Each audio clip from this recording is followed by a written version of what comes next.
Friends, it's time to accept the fact that the past is exactly where it belongs. Times have changed. Mazda has changed. In fact, those of us who remember the 70s, well, almost 80s, 90s, and 2000s have a specific version or vision of what Mazda was and what they represented. That all evolved when they launched, at least in my opinion, the 2013 model year Mazda CX-5. They veered in a direction that was to make them a premium mass production Japanese automaker as opposed to a mainstream, if you will, Japanese automaker. And never has it been more obvious that they've decided to go in this direction than with the current generation Mazda 3. Now, way back in 2015, when Mazda introduced the CX-9, which was phase next, if you will, of this evolution of Mazda, and they introduced it with that turbocharged 2.5-liter engine, all of us, I'm pretty sure, envisioned it trickling its way down through the lineup. And, well, it has. This is the 2021 Mazda 3 Sport Turbo. It is, to say it succinctly, exactly what Mazda wanted it to be, and it is exactly what it should be, given the way that they want to be perceived going forward as a brand. This is a premium, high-performance, compact car. There's no real need to do a walk around, but maybe we will. We'll take it for a spin because that's where it all counts. That's where the changes have occurred. So stick around, and we're gonna go do a little drive of the Mazda 3 Turbo. All right, so I kind of lied about the walk around because I want to tell you a little bit about pricing and physical differences between the Turbo and the GT, and well, you just saw it. That's pretty much it, the badge. Unless you know that the badge is there, you will be hard-pressed to see or spot any differences between this and a 3 Sport GT. I mean, just look at the car. Do you see any flared wheel arches, any massive aero, oversized wheels, or anything like that? Nope, but that's because there are none to be found. And this is exactly in line with what Mazda wants to do. Think premium, performance, compact, styling, content, all of that. But nothing is loud about this car. There's no point in going through the entire pricing structure. Let's just say that in the US, pricing starts at $30,195. That's for a Sport Turbo. In Canada, $33,900. I do want to point out one thing though. The Turbo Sport is only $700 more than the Mazda 3 Sport GT all-wheel drive. $700. The difference is that with the GT 2.5 naturally aspirated version and all-wheel drive, you get the premium package as standard, whereas with the Turbo, it's an option.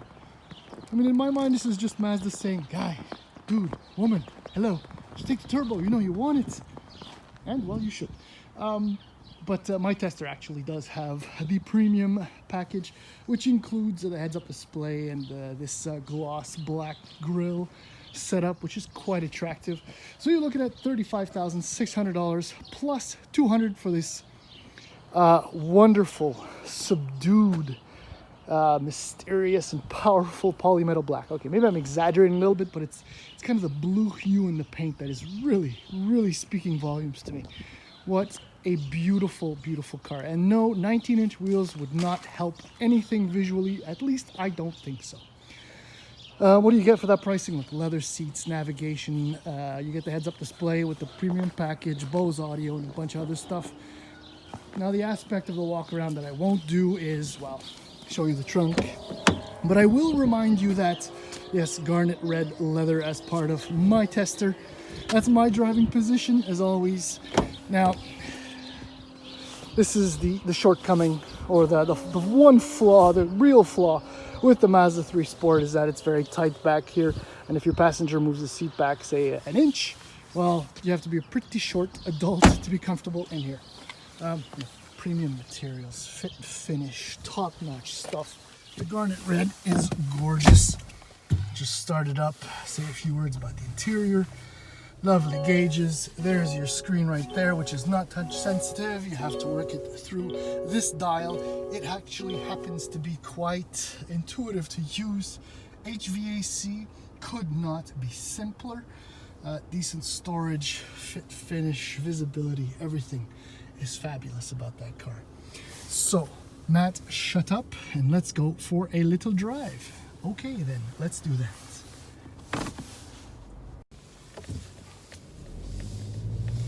So, you might notice, if you watch the whole video, I thank you for doing that, actually, that I will have purposefully omitted one specific word that has very deep ties with Mazda. And I'm doing that because what that was is not what this is. In fact, this is not a turbocharged Mazda from 10 years ago or from, holy crap, 30 years ago, 34 years ago. It's a very different car for a different person. In fact, it's not for a person, how can I put it? This car is for a guy like me, an old man, essentially, or even potentially an older man. Someone, or woman, I didn't mean to, man, I meant person. It's for someone that wants a refined, compact, premium car that has a little bit more. And this car has that. All of that, plus a little bit more. It's about the driving experience, but not the raw driving experience. It's about being comfortable, being at ease. It's about being well behind the wheel of a car, about enjoying every moment. And I finally have, or should I say, we finally did have some snow earlier this week, and I was able to enjoy Mazda's iActive all-wheel drive system, which in my opinion is far too often overlooked, because it is one of the best available systems right now. I've compared it to Subaru's stuff. I've compared it to other premium brand all-wheel drive systems, and this is on par, if not better, than many of them. It's just that how quick it reacts, how smartly it transfers and controls the power. Plus, it also happens to have torque vectoring via the braking system. So this car is about progress, forward momentum. And yes, well, the 2.5 turbo 4-cylinder engine gives you a lot more of that forward momentum. Look, it's 227 horsepower at 5,000 RPM, 310 pound-feet of torque at 2,000 RPM on regular fuel. So yes, it's much, much quicker than the naturally aspirated versions of the 2.5 liter 4-cylinder engine. I don't know if I have premium or regular fuel in this one because I haven't put any fuel in it yet. But if you do use premium, you will be able to boast about 250 horsepower and 320 pound-feet of torque as of 2,500 RPM.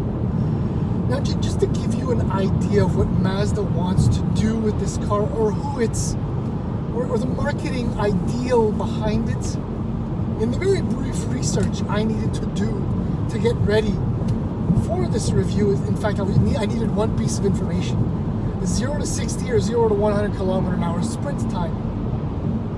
I couldn't find it anywhere in Mazda's documents, so I had to look it up in a very highly respected American automotive media, and they measured a 0 to 60 time of 5.9 seconds, which makes this car extremely quick. It's not fast, it's just quick enough. And just to tie into what Mazda wants to do with this car, it doesn't have 65 drive modes as you may find in a GTI or a Golf R. Okay, I'm exaggerating, but I mean, this car has sport and no sport. That's it. which I absolutely love. It's just no nonsense. Sport and go. It just reacts a little bit quicker, shifts a little bit, sharperly. Apologies for that. I'm just gonna go back in it. In fact, the only slight annoyance to the driving experience in this car is, you may have noticed it. It's not so bad under 4,000 RPM, but it's the engine. The digitized engine noise, which is pumped into the cabin, is so contrary to my surroundings and the comfortable drive.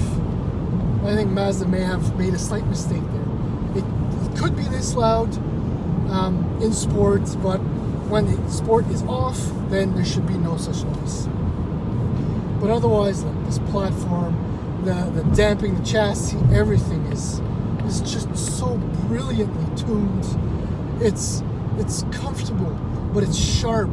It's agile, but it's firmly planted and riveted to the road. Steering there's no on-center lack. There's no drop in assistance.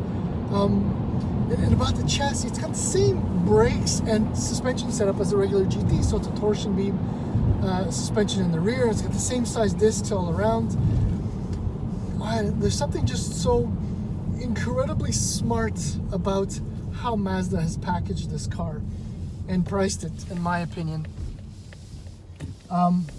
So if you're looking for a sport, compact performance car, this is not it.